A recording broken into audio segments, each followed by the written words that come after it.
Sir चला, पाऊस सुरू व्हायच्या आत आपल्याला इथून निघायला हवं. तो पोरगा बाईक घेऊन आता राज जवळ आला. राज मागे बसला आणि आता तिथून ते निघाले. तासाभरात ते आता लॉजवर येऊन पोहोचले. तो रूममध्ये आला, जरा दमलेला. लगेचच बेडवर आडवा झाला आणि त्याला लगेच झोप लागली. खूप शांत अशी ती झोप होती. गेल्या कित्येक वर्षात अशी झोप लागली नसेल.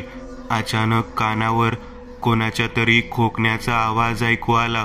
त्याला इतक्या गाढ झोपेतही तो आवाज ऐकू गेला हेच आश्चर्य होतं. क्षणभर त्याला भास असेल असं वाटत होतं, पण पुढच्याच क्षणी त्याच्या पायाला कोणाच्या तरी थंड हाताचा स्पर्श झाला आणि आता मात्र राज तडकन उठला. अंधारात कसली तरी चुळबुळ हालचाल त्याला जाणवली. आली का तू परत? जा, निघ, खोलीच्या दाराबाहेर थांब, निघ, तो ओरडला. पण अंधारात कोणीतरी एकाच जागेवर घुटमळत होतं. अगं ए, निघ म्हणतोय ना. अचानक अंधारातली ती चुळबुळ थांबली. राजला काहीतरी वेगळंच भासत होतं. त्याने बाजूचा स्विच बघितला आणि बटन दाबलं, पण का कुणास ठाऊक लाईट लागलीच नाही. बाजूला ठेवलेली माचीस त्याने उचलली. हळूहळू चालत तो त्या अंधाऱ्या कोपऱ्याकडे आला आणि पटकन माचीसची काडी पेटवली. त्या अंधारात तिथे कोणीच नव्हतं आणि तितक्या त्याच्या खांद्यावर मागून कोणीतरी हात ठेवला. थंडगार अशा स्पर्शाने तो दचकला आणि त्याने मागे बघितलं. मला एकटा का सोडून आलास तू? मला घेऊन का नाही आला अजून? कधी घेऊन येशील मला? त्याच्या मागे तोच वृद्ध माणूस उभा होता, रितेशचा बाप. शाह का कोणास ठाऊक, पण राजला त्याची खूप जास्त भीती वाटायची. राज 2 पावलं मागे सरकला. हातातली काडी आता विझून गेली होती. पुन्हा एकदा खोलीत अंधार पसरला होता. त्याचा आवाज अंधार होताच बंद झालेला. काही क्षण तसेच गेले. आणखी 2 पावलं मागे सरकला आणि त्याच्या मागे कोणीतरी उभा होतं, ज्याला आता राज टेकला होता. त्याच्या अंगावर सरकन काटा आला आणि तो 2 पावलं पुढे मागच्या बाजूला भिंतीकडे वळाला. मला एकट्याला का सोडलं तिथे? एकदम त्याच्या तोंडाजवळ येत तो माणूस ओरडला. राज घाबरून 2 पावलं मागे सरकला आणि पायात पाय अडकून खाली पडला. तो खाली पडला आणि त्याच क्षणी झोपेतून दचकून जागा झाला. त्याला घाम फुटला होता. तो खोलीच्या पलंगावरच होता. खोलीत त्याच्या व्यतिरिक्त कोणाच्याच असण्याचा कोणताच पुरावा नव्हता. त्याने भिंतीवर घड्याळात बघितलं. 3 वाजले होते. हा माणूस मला सारखा स्वप्नात का दिसतोय? काय हवंय त्याला? नक्की माझं काही चुकतंय का? गेल्या वेळी पण मला स्वप्न पडलं होतं, त्यात पण तो हेच बोलत होता की मला तिथे एकटं का सोडलं. या विधीबद्दल माझं नक्कीच काहीतरी माहिती करून घ्यायचं राहून गेलंय. त्या मोबाईलमध्ये मी अजून काहीच नीट बघितलेलं नाही. त्यात काहीतरी नक्कीच सापडेल. उद्याच नवीन मोबाईल घेतो. तो मुलगा मला सिम कार्ड देईल.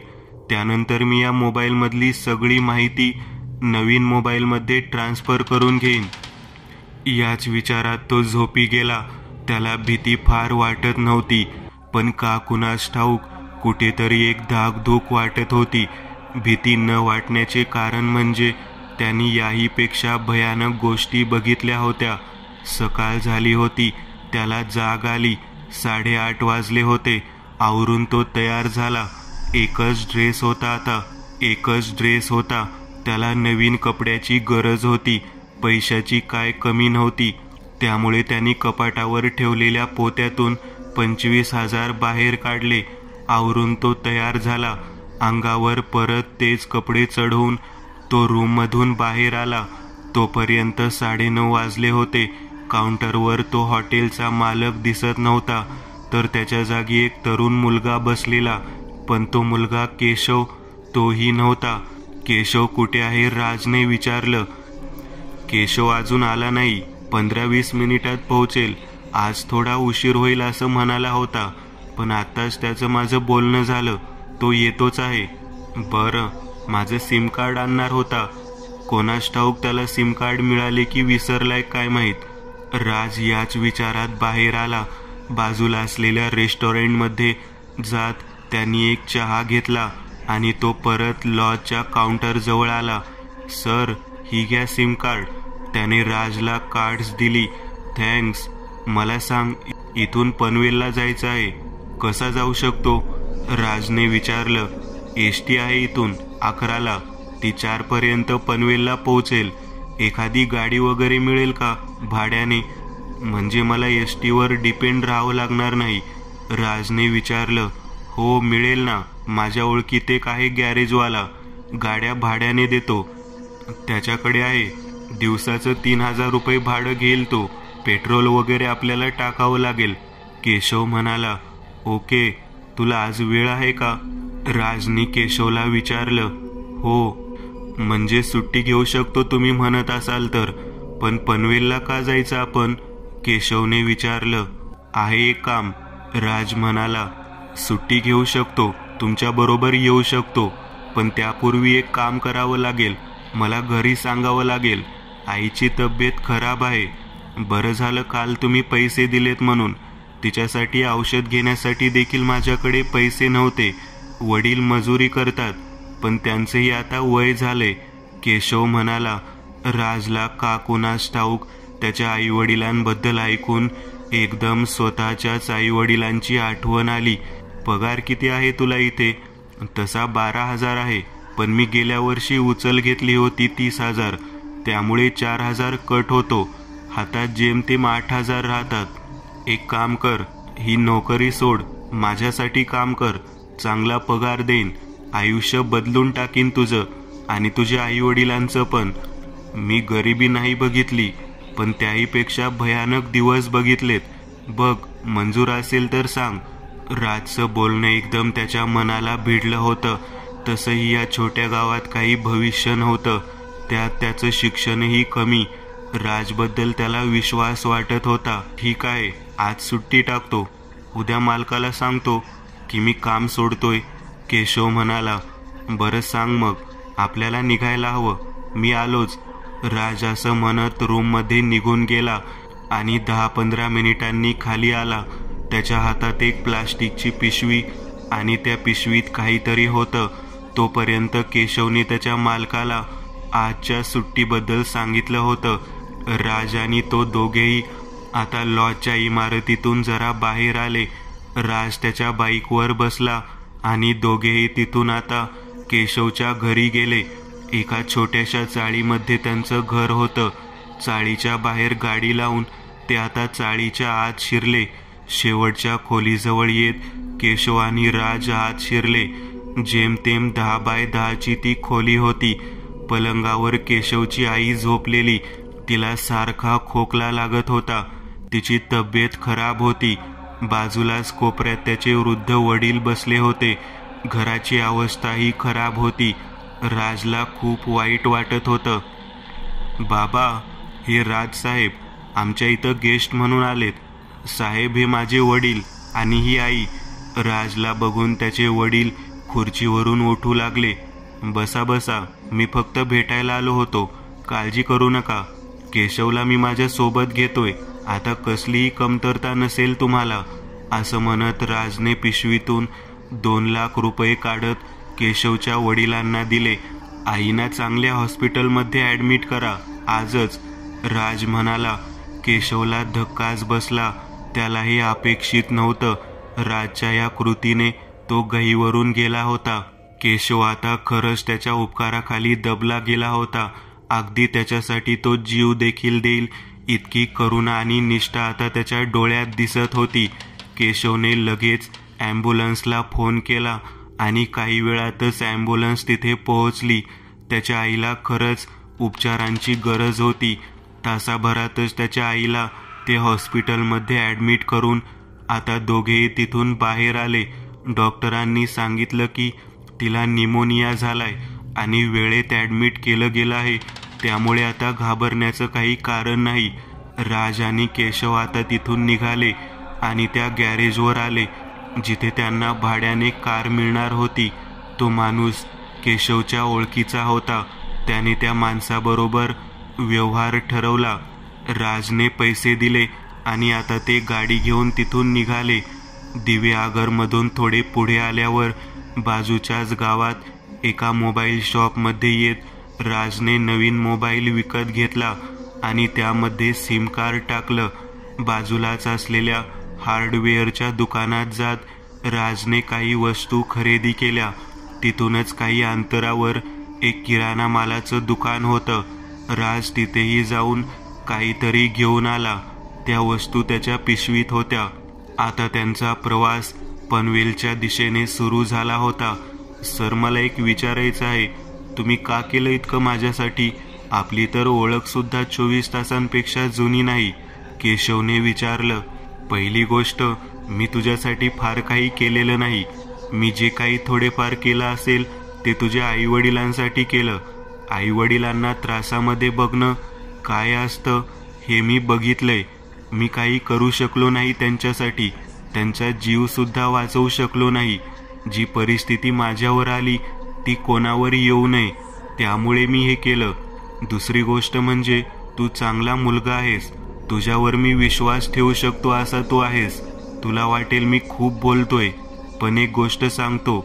आतापर्यंत तुझं जे आयुष्य होतं ते एका बाजूला आणि भविष्यात तुझे जे सोन्याचे दिवस येणार आहेत ते एका बाजूला.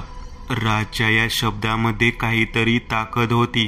केशवला खरंच त्याच्यावर विश्वास बसला. त्याने मनातल्या मनात ठरवलं की या माणसाची साथ आता मरेपर्यंत सोडायची नाही. सर, अजून एक विचारू? तुम्ही कोण आहात आणि नक्की इथे कसे आणि का आलात? सगळं काही सांगीन, पण आता नाही वेळ. आल्यावर. आता एवढंच सांगीन, आज आपण ज्या माणसाकडे चाललोय, माझ्या आयुष्याच्या बर्बादीमध्ये त्याचा मोठा हात होता. तो पनवेलला राहतो. एक ज्योतिष मांत्रिक आहे तो. आज आपल्याला त्याचा हिशोब चुकता करायचा आहे. खिशातून काल मिळालेला पेपरचा तुकडा केशवच्या समोर धरत तो म्हणाला. म्हणजे आपण खून करायचा त्याचा? केशवने विचारलं. नाही, खून वगैरे असल्या गोष्टी आपण करणार नाही आहोत. त्याहीपेक्षा वाईट.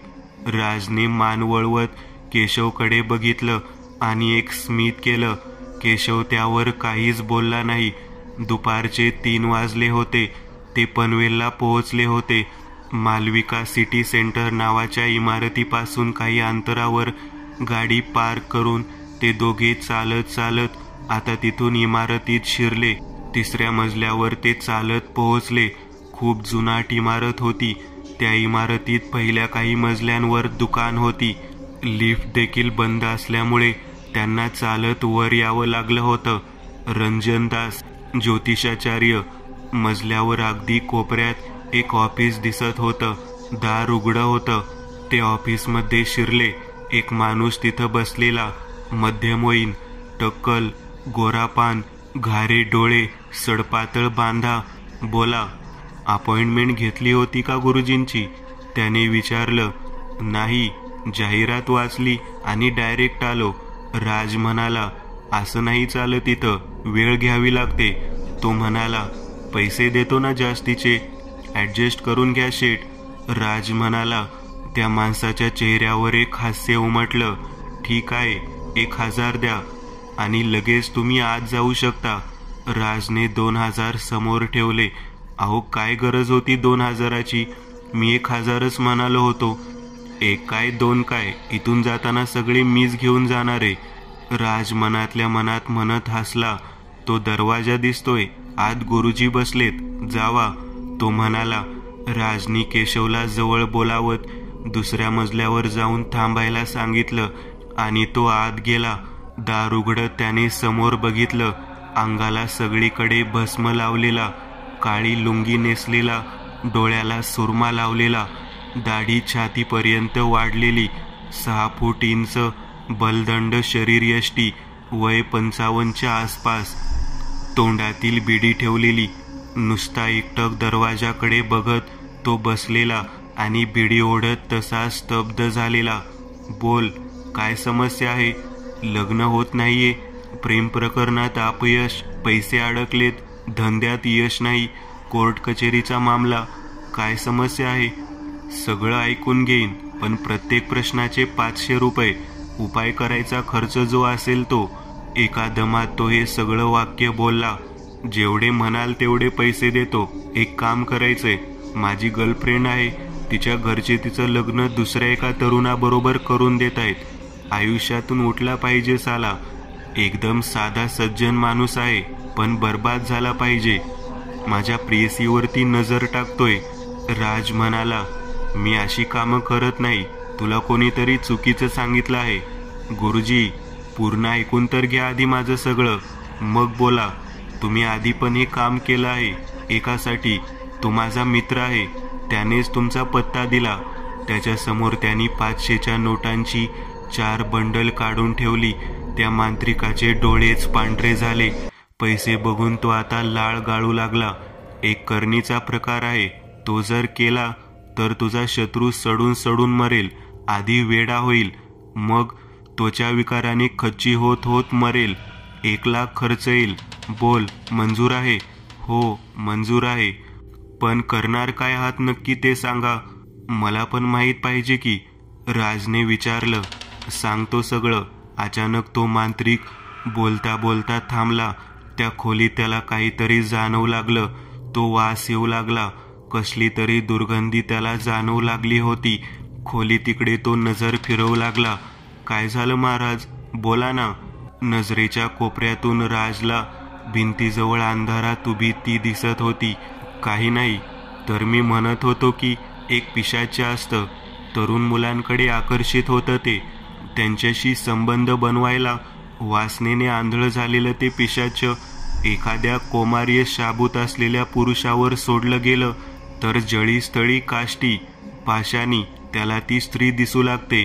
दिसायला अतिशय भयानक, अंगाला कायम दुर्गंधी येणारी ती विचित्र आणि विद्रूप स्त्री बघून तो व्यक्ती आधी वेडा होतो. त्याचं मानसिक संतुलन खराब होतं. त्या स्त्रीच्या सततच्या होणाऱ्या स्पर्शाने त्याच्या त्वचेला एक विचित्र असा कधीही बरा न होणारा विकार होतो. हळूहळू त्याच्या शरीरावर पांढरे डाग पडायला लागतात आणि मग हळूहळू त्याच्या केसांना देखील कीड लागते. शरीरातून पोखरल्यासारखं होऊन जातं आणि मग 2.5 वर्षांनी त्या पुरुषाचा मृत्यू होतो. पण ही करणी इतकी साधी नाही. त्यासाठी काही गोष्टी लागतील. त्याचे केस, त्याच्या अंतर्वस्त्राचे अंश, त्याच्या रक्ताचे अंश, त्याच्या डोळ्याच्या पापणीचे केस, अशा गोष्टी लागतील. त्या जर मॅनेज होऊ शकल्या तर 2 महिन्यातच आपल्याला त्याच्यावरती करणी करता येऊ शकेल. या सगळ्या गोष्टी जमा झाल्यानंतर त्यावर एक विधी केला जातो आणि मग त्यातून एक भुकटी किंवा पावडर तयार होते आणि ती आपल्याला त्याच्या अन्नात किंवा पाण्यामध्ये मिश्रित करून त्याला प्यायला किंवा खायला द्यावी लागते. ती एकदा त्यांनी ग्रहण केली की मग बस, खेळ खल्लास. मी सांगतो त्या गोष्टी मला आणून दे. मांत्रिकाने आता बाजूला असलेल्या नोटपॅडवर त्या सगळ्या वस्तू लिहून द्यायला सुरुवात केली. लिहिता लिहिता तो परत एकदा थांबला. आता ती दुर्गंधी त्याला अगदी तीव्रपणे जाणवू लागलेली. त्याने आजूबाजूला नजर फिरवली आणि का कुणास ठाऊक त्याला असं जाणवू लागले की त्या दुर्गंधीचा स्रोत त्याच्या अगदी जवळच आहे. त्या दोघांच्या मध्ये टेबल होतं. त्या मांत्रिकाने लिहिता लिहिता हळूच हात टेबलच्या ड्रॉवरमध्ये घालत त्यातून एक कोयता बाहेर काढत त्याने राजच्या दिशेला फिरवला. राज पटकन मागे सरकला आणि त्याचा वार त्याने चुकवला. मांडीवर असलेल्या पिशवीत हात त्याने आधीच घालून ठेवलेला. पिशवीतून मूठ बाहेर काढत त्याने मुठीत असलेली मिरची पावडर त्या मांत्रिकाच्या तोंडावर अक्षरशः उधळली. एका क्षणात डोळ्याची लाही लाही होऊ लागली आणि तो किंचाळू लागला. राजने पिशवीमध्ये हात घालत एक चिकटवायचा टेप बाहेर काढला आणि तडफडणाऱ्या त्याच्या मागे येत त्याच्या तोंडाभोवती तो टेप गुंडाळायला सुरुवात केली. तो हाताने झटके देत होता, पण त्याच्या डोळ्याची आग आग होत असल्याने त्याला काहीच सुधरत नव्हतं. म्हणता म्हणता राजनी तो टेप पूर्णपणे त्या तोंडाच्या भोवती चिकटवून टाकला. त्याच्या हातातून खाली पडलेला कोयता राजनी उचलला आणि स्वतःच्या हातात घेतला आणि राज आता पटकन खोलीच्या दरवाजाच्या मागे येऊन थांबला. मांत्रिकाचा आरडाओरडा ऐकून बाहेर बसलेला तो माणूस दार उघडून पटकन आत आला. तो जसा दार उघडून आत आला, त्याच्या हातात देखील एक लोखंडी रॉड राजनी बघितला आणि कोयत्याच्या मुठीचा भाग मागून त्याच्या डोक्यात मारला. तो माणूस जमिनीवर एका क्षणात बेशुद्ध होऊन पडला. टेबलच्या इथे तडफडत पडलेला तो मांत्रिक वेदनेने ओरडूही शकत नव्हता. डोळ्यात पूर्णपणे आतपर्यंत ती मिरची पावडर पोहोचली होती. तोंडाभोवती टेप होता. तो टेप इतक्या जास्त प्रमाणात गुंडाळून गेला होता की त्याला टेप निघत नव्हता. राज त्या खोलीतून बाहेर आला. त्याने केशवला फोन लावला. केशवला त्यांनी मुद्दामून खालच्या मजल्यावर म्हणजे दुसऱ्या मजल्यावर थांबायला सांगितलं होतं. केशव पटकन वरती ये असं म्हणत राजने फोन ठेवून दिला. फायर एक्स्टिंग्विशरचा सिलेंडर भिंतीवर अडकवलेला दिसत होता. तो घेऊन राज आत आला. त्याने पिशवीमधून नायलॉनच्या दोरीचा मोठं बंडल बाहेर काढलं. सर्वात आधी त्याने खाली पडलेल्या दुसऱ्या माणसाच्या हातपाय दोरीने बांधले आणि आता तो तडपडणाऱ्या त्या मांत्रिकाच्या दिशेला चालत आला. केशव तोपर्यंत रूममध्ये पोहोचला होता. केशव हादरून गेला होता. राजने एकट्याने हे सगळं केलं होतं याची त्याला कल्पनाच नव्हती. केशव, बाहेरचं दार बंद करून आलास? हो, इकडे ये, आपल्याला याला बांधायचंय खुर्चीला, राजने आवाज दिला. केशव आता राजच्या जवळ गेला.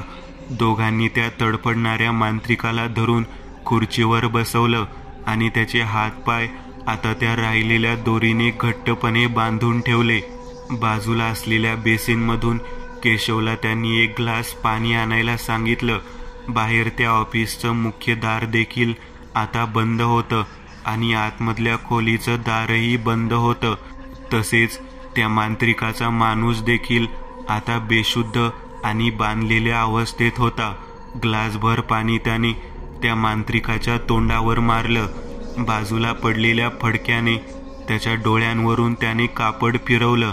त्या मांत्रिकाने थोडे थोडे डोळे उघडले आणि राजकडे तो बघू लागला. आता मी जे विचारीन त्याचं उत्तर फक्त होकारार्थी मान हलवून दे किंवा नकारार्थी. तू कधी खोटं बोलशील ते मला माहिती आहे, त्यामुळे शक्यतो ती चूक करू नकोस. तुझे एक चुकीचे उत्तर आणि त्यानंतर तुला प्रचंड वेदना देण्यापासून मी देखील स्वतःला थांबवू शकणार नाही. आजपासून जवळपास 3 वर्षापूर्वी तू एक करणी केली होतीस, त्याच प्रकारची जी तू आता काही वेळापूर्वी मला सांगितलंस, बरोबर? त्याने होकारार्थी मान हलवली. करणी ज्या व्यक्तीवर झाली होती तो पुण्यात राहायचा, बरोबर? त्याने परत होकारार्थी मान हलवली. त्या व्यक्तीचे काही डिटेल्स आहेत तुझ्याकडे? तू कोणावर केली होतीस ती करणी आणि कोणी तुझ्याकडून ते करवून घेतलं होतं? त्याने नकारार्थी मान हलवली. राजनी त्या पिशवीतून एक टोकदार खिळा बाहेर काढला आणि दुसऱ्याच क्षणी एक छोटीशी हातोडी बाहेर काढली. तो व्यक्ती आता खुर्चीला झटके देऊ लागला. नकारार्थी मान हलवतच राहिला. राजने काहीच बघितलं नाही आणि त्याच्या डाव्या हातावर तो खिळा धरून वरून हातोडीचा एक आघात केला. तो खिळा त्याच्या हातातून आरपार जात खाली असलेल्या खुर्चीच्या हँडलमध्ये रुतला. तो व्यक्ती अक्षरशः वेदनेने कळवळला. त्याच्या डोळ्यातून पाणी निघालं आणि तो काहीच करू शकत नव्हता. राज त्याच्या जवळ आला आणि त्याच्या तोंडावरची पट्टी त्याने ओढत खाली सरकवली आणि त्या व्यक्तीने एक जोरदार किंकाळी फोडली. कळलं? मी नुसता बोलत नाही, करून दाखवतो. इथून पुढे जे विचारेन ते व्यवस्थित सांग. तुझं तोंड आता उघडलं आहे. कोण आहेस तू? का करतोयस हे? तो मांत्रिक ओरडत होता. डिटेल्स कुठेत? मागं ते कपाट आहे. त्या कपाटात वरच्या कप्प्यात वर्षानुवर्ष काही फाईल आहेत. 2022ची फाईल काढून बघ, त्यात मिळेल तुला. मांत्रिक वेदनेने कळवळत होता. परफेक्ट. केशव, जा 2022ची फाईल आण. राजनी तोंडात सिगरेट ठेवत सिगरेट पेटवली. केशव कपाटाजवळ आला आणि त्याने वरच्या कप्प्यात ती फाईल शोधली आणि ती फाईल घेऊन तो राजकडे आला. राज इतका डेंजर माणूस असेल असं केशवला वाटले नव्हतं, पण केशव शांत होता. कारण राजची एक खूप चांगली बाजूही त्याने बघितली होती. त्यामुळे राज आता जे काही करतोय ते योग्यच करत असेल हा विश्वास देखील त्याला वाटत होता. ती फाईल त्याने केशवकडून घेतली आणि आता तो त्यात एक पेपर उलटू लागला. हे एवढं रेकॉर्ड तू ठेवतोस का? राजने मांत्रिकाला विचारलं. अंधश्रद्धा निर्मूलन कायदा आल्यापासून हे ठेवावं लागतं. उद्या आमच्यावर कुठली केस झाली तर मुख्य आरोपी अंगच झटकू शकत नाही, कारण आमच्याकडे सगळे डिटेल्स असतात. त्यामुळे जामीन पात्र गुन्हा असल्यामुळे आम्हाला जामीन तरी मिळू शकतो. मांत्रिक म्हणाला. गुड. पान पालटता पालटता आता तो एका कागदावर येऊन थांबला. त्या कागदावर त्याचाच एक फोटो होता. जवळपास 3 वर्षापूर्वीचा. घनदाट काळे केस, क्लीन शेव आणि उजळ रंग. या 2.5 वर्षात इतका फरक पडला होता की तो मांत्रिक कदाचित त्याला ओळखू शकला नसेल. त्या कागदावर राजबद्दलची सगळी माहिती लिहिलेली होती आणि त्याखाली रिताशू बाधा असं वाक्य लिहिलेलं. खाली एका व्यक्तीची सही आणि नाव होतं, विक्रांत पाटील, आणि त्याची सही. वर लावलेल्या CCTV कॅमेऱ्यामधून एक प्रिंट केलेला फोटो देखील त्याच कागदाच्या मागे लावलेला होता. तो फोटो बघून राजला आश्चर्य वाटलं, कारण त्या फोटोत विक्रांत सोबतच आर्या तर होतीच, शिवाय आर्याचा बाप देखील होता. तो कागद आणि तो फोटो त्याने फाईलमधून बाहेर काढला. हेच लोक होते ते ज्यांनी करणी करायला लावलेली या माणसावर. राजने तो फोटो मांत्रिकाच्या समोर धरला. तसेच त्यांनी स्वतःचाही फोटो त्याच्या समोर धरला. हो, हीच लोक असतील. 3 वर्ष होऊन गेली. मला काही लक्षात राहणार, पण CCTV मधून मी हे फोटो काढून घेतो. बोलता बोलता त्याची नजर राजच्या फोटोकडे गेली आणि त्याने आता राजच्या चेहऱ्याकडे बघत पुन्हा एकदा त्या फोटोकडे बघितलं. म्हणजे तू अजूनही जिवंत आहेस? मांत्रिक हैराण झालेला. हो, मीच आलोय परत मरणाच्या दारातून तुमच्या सगळ्यांना तिथं पाठवायला, राज म्हणाला. मांत्रिकाला धक्का बसला होता. हे कसे शक्य आहे? या करणीतून आजपर्यंत कोणी वाचू शकलेलं नाही. मीच असेल मग पहिला आणि शेवटचा. राज तिथून उठला. तो कागद, CCTV मधला तो फोटो आणि बाकी सगळ्या गोष्टी, पैसे सुद्धा, सगळं काही घेऊन तो आता निघाला. थोडा पुढे जात त्याच्या नजरेला तो दुसरा माणूस पडला. त्याला काहीतरी आठवलं. तो त्या माणसाच्या जवळ गेला आणि त्याच्या खिशातले 2000 रुपये काढून घेतले आणि खिशात ठेवले. केशवही त्याच्याबरोबर निघाला. ते दोघेही दरवाजाच्या जवळ आले आणि तितक्यात मागून, तुला काय वाटलं? इथून गेलास म्हणजे वाचलास? तुला माहिती नाही मी कोण आहे? माझे हात कुठपर्यंत पोहोचलेत? तुला आयुष्यातून उठवीन मी, एवढे लक्षात ठेव. आता सही सलामत जातो आहेस, पण दिवस मोज, फार शिल्लक नाहीत, मांत्रिक म्हणाला. राज थांबला. हे नव्हतं बोलायला पाहिजे होतं तू. राज तसाच परत चालत मागे आला आणि तोंडातली सिगरेट त्याने मांत्रिकाच्या हातावर विझवली आणि त्याच्या खांद्यावरचं ते फडकं घेत त्याने खिशातून माचीस काढत त्या फडक्याला आग लावली आणि ते फडकं त्या मांत्रिकाच्या अंगावर टाकलं. मांत्रिकाच्या रेशमी धोत्राला लगेच आग लागली. तो आरडाओरडा करू लागला. केशव, या दुसऱ्या माणसाला या खोलीतून बाहेर ओढत आण. हा मेला नाही पाहिजे. मांत्रिक किंचाळत होता. त्याच्या पूर्ण शरीराने आग पकडली होती. केशवने त्या दुसऱ्या माणसाला ओढत ओढत बाहेरच्या खोलीत आणलं आणि दरवाजा बंद करून घेतला. राज पटकन त्या काउंटरच्या शेजारी असलेल्या एका छोट्याशा खोलीमध्ये आला. तिथं कम्प्युटर मॉनिटर होता. CCTV कॅमेऱ्यावर लक्ष ठेवलं जात असावं. सहज आता तो मांत्रिकाच्या खोलीतल्या CCTV कॅमेऱ्याचे चित्रण बघत होता. मांत्रिकाच्या शरीराने पूर्णपणे पेट घेतला होता आणि तो ओरडत होता. आता काही वेळातच दूर बाहेर जायला लागेल. तोपर्यंत आपल्याला काहीतरी करावं लागेल. राजने आता CCTV फुटेज डिलीट करायला म्हणून आजच्या दिवसाचा आधीच फुटेज बघायला सुरुवात केली. 2 तासापूर्वीच फुटेज आता बघता बघता एक गोष्ट त्याला दिसली. मांत्रिकाच्या मागे एक लाकडी कपाट होतं. त्या कपाटात मांत्रिक खूप सारे पैसे आणि दागिने ठेवत होता. हे दृश्य त्याला दिसलं. त्याच्या डोळ्यात एक चमक आली. पहिलं तर त्याने पटकन आजच्या दिवसाची सगळी CCTV फुटेजेस डिलीट केली आणि पटकन तो त्या खोलीतून बाहेर येत परत एकदा मांत्रिकाच्या खोलीत शिरला. मांत्रिक अक्षरशः आता ओळखू येत नव्हता, इतका भयानक पद्धतीने जळाला होता. तो ओरडत होता. तो पटकन मांत्रिकाच्या डाव्या बाजूला मागे असलेल्या कपाटाजवळ आला आणि त्याने ते दार उघडलं. डोळ्यात ते पैसे आणि सोनं बघून एक चमक आली. बाजूला एक पोतं घडी करून ठेवलेलं होतं. कसलाही विचार न करता त्याने पटकन त्या पोत्यामध्ये पैशाच्या त्या गड्ड्या आणि ते सगळे दागिने भरले. ते पोतं खांद्यावर घेऊन तो तसाच तिथून बाहेर आला. खोलीच्या खिडक्या बंद होत्या. खोलीत आता धूरच धूर पसरला होता. खोलीचं दार बंद करत ते दोघेही आता त्या ऑफिसच्या इथून पटकन बाहेर आले. दुपारची वेळ असल्याने तिथे काही वर्दळ नव्हती आणि एकतर ती जुनी इमारत होती. त्या मजल्यावर फार दुकान किंवा ऑफिसेस देखील उघडी नव्हती.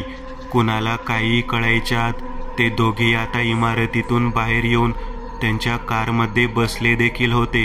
केशव पूर्णपणे शॉकमध्ये होता. राजनी गाडी स्टार्ट केली आणि आता ते वेगाने तिथून परत एकदा दिवेआगरच्या दिशेला रवाना झाले.